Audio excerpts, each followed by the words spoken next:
disliked, because in some ways it can be a cop-out at any circumstance. I don't like to say that phrase personally. We're doing everything we can. I think the better phrase is we're doing everything that can be done. With the resources we have. Well, with whatever. We're doing everything that can be done. Not just that we can, but that can be done. Right. Because I could be sitting here and I can be, I can be sitting here trying to sew a wedding dress and saying, I'm doing everything I can. But if you need the wedding dress, my abilities on this are not stellar in any way. It doesn't mean I just need the dress. Everything you can is not getting me the dress because you don't have that skill set. And I think that we need to do not everything we can, but everything that can be done. Well, and that's just it. And then you get into the search and rescue. And, I really wasn't aware of how much search and rescue does, or that, the search and rescues that you read about in most of the cases aren't necessarily law enforcement agencies, but groups like yourself. And then when you do start finding out about search and rescue, it's, okay, who's the hobby club and who does search and rescue?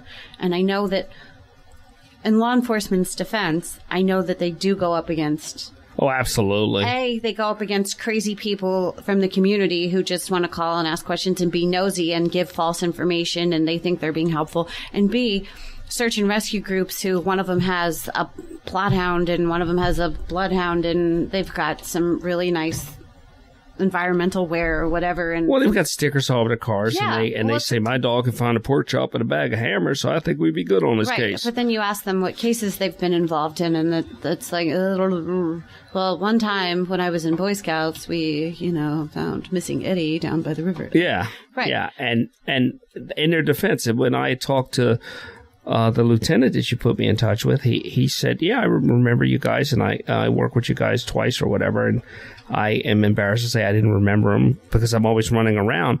But he said the exact same thing, that, they have no way to differentiate. And that's a failure in search and rescue to police itself, and to make sure it builds strong relationships with people so they know who to use. And the police get blamed because they get accused of playing favorites. But we all play favorites. We go to the bakery that makes the best bread. We buy our steaks at the place that makes steaks we like. We make choices. They're not playing favorites. They're trying to get a job done with known resource. And as you get older, you work with what works. You work off of known relationships. Right. You don't want to have to develop a relationship in the middle of an emergency.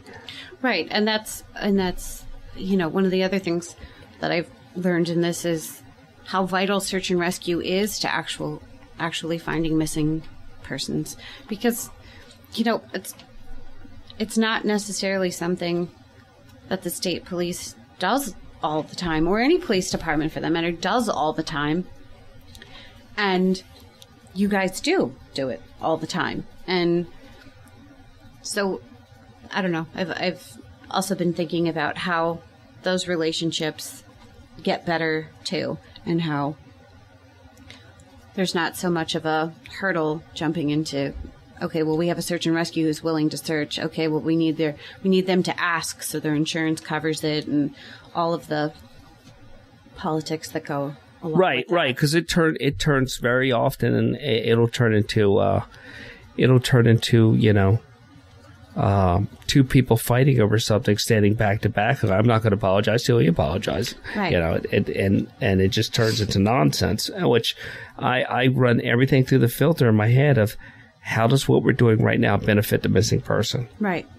And sometimes you have to make decisions that doesn't seem to appear to benefit them, but it benefits them in the long run. And like I tell everybody, and I'll tell you, somewhere in the middle of a case, I don't know what the magic percentage is, but somewhere you're cruising in that case towards the finish, but you're on to the next one, or at least I'm on to the next one, because I know there's always going to be a next one.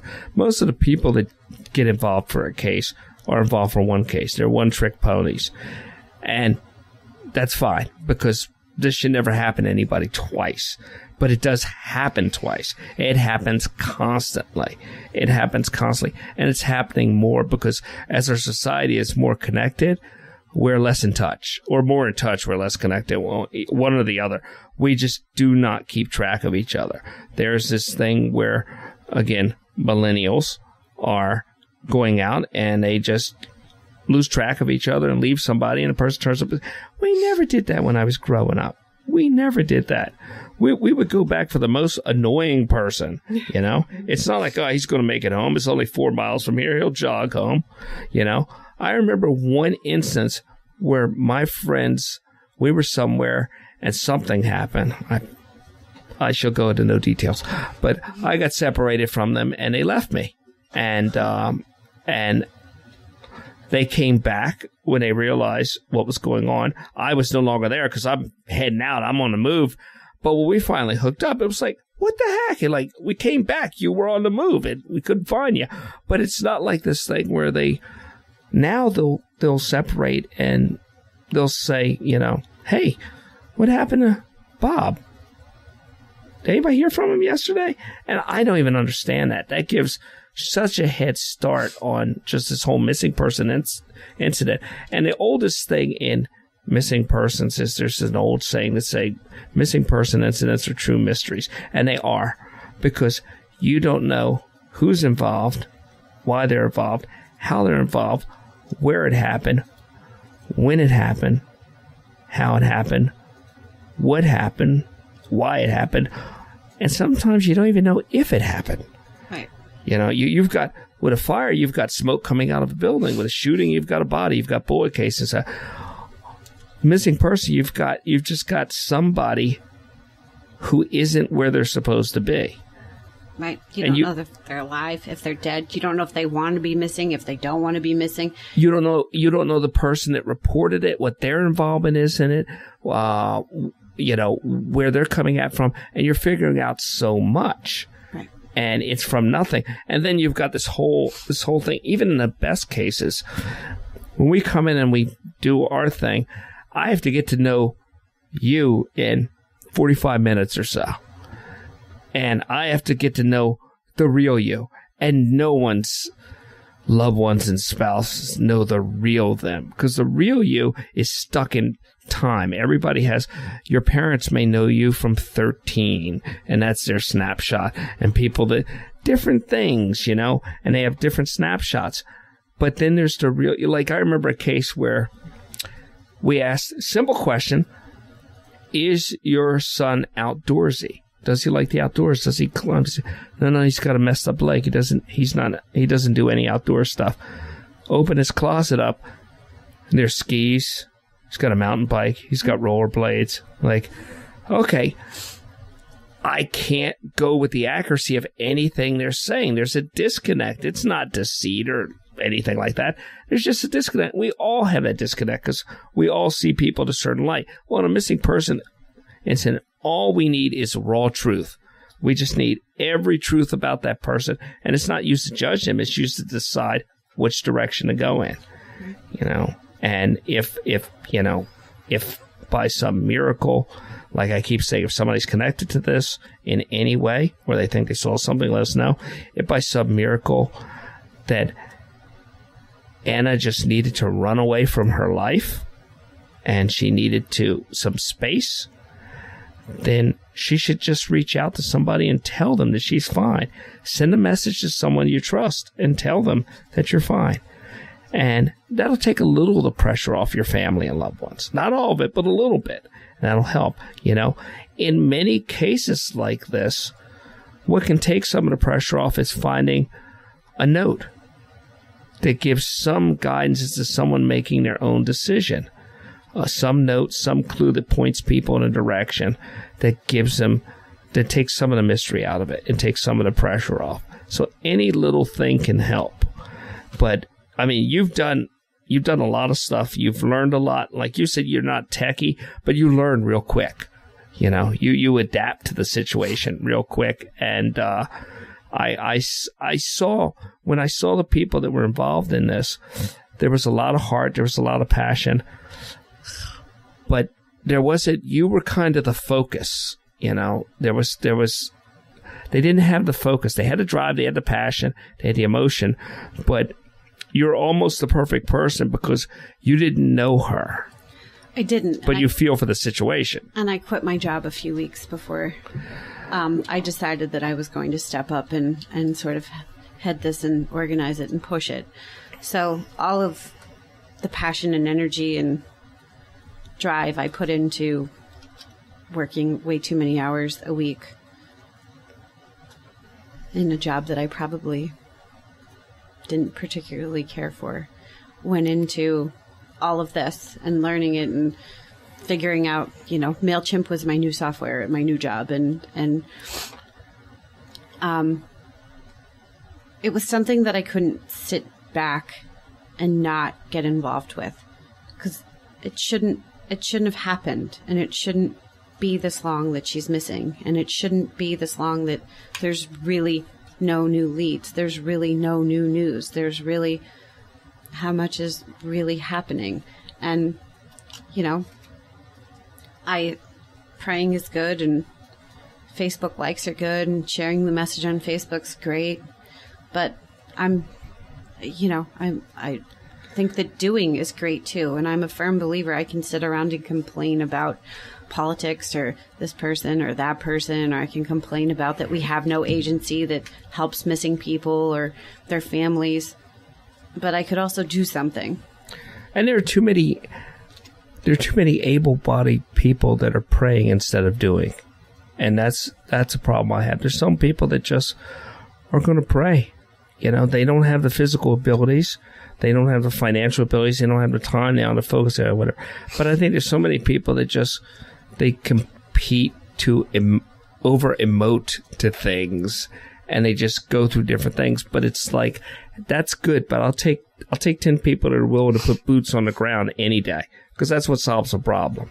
Well, yes, and I'm a firm believer. Pray all you want, and I think we do believe in miracles, and prayer helps and all of that stuff. But like I said to you earlier, what you're doing speaks so loudly, I can't hear what you're saying. And, you know, at the end of the day, when you do live in a community, when your kids go to school with, you know, my kids are not that far away from Anna's little boy's age. This is what being a community is. This is putting your hope and your faith into action. And, you know, we all pick and choose what we decide to volunteer for. And some people it's dogs, and some people they sign up for the service and whatever. And for some people, this works too. And so, you know, I think this is faith and hope in action. Well, it's interesting too, because you have her family, her friends, her co-workers, her people with the same ethnic background, her church. All these communities have formed, but then because I always get in the suburbs, because I say suburbs they don't have neighborhoods for the most part. You know, cities have neighborhoods, right? But there's suburbs at best have communities. Yes. And communities are okay. They're just different versions. But these communities formed, and then they formed, what happened with this, which was interesting to watch, was they formed this new community of Finding Anna. So it created this new hybrid community out of all these other communities. Yeah, it's bizarre. I mean, I literally have a whole new family. And I don't think that when we do find Anna, and, you know, whatever happens after that, I don't think that these people are just going to go quietly into the night and settle back into where they were a month or a month and a half ago. They usually do, and I hope I'm proven wrong. There's usually a percentage that'll start reposting things and become reposters of stuff, and can never unsee this, can never take their mind off of it in that way.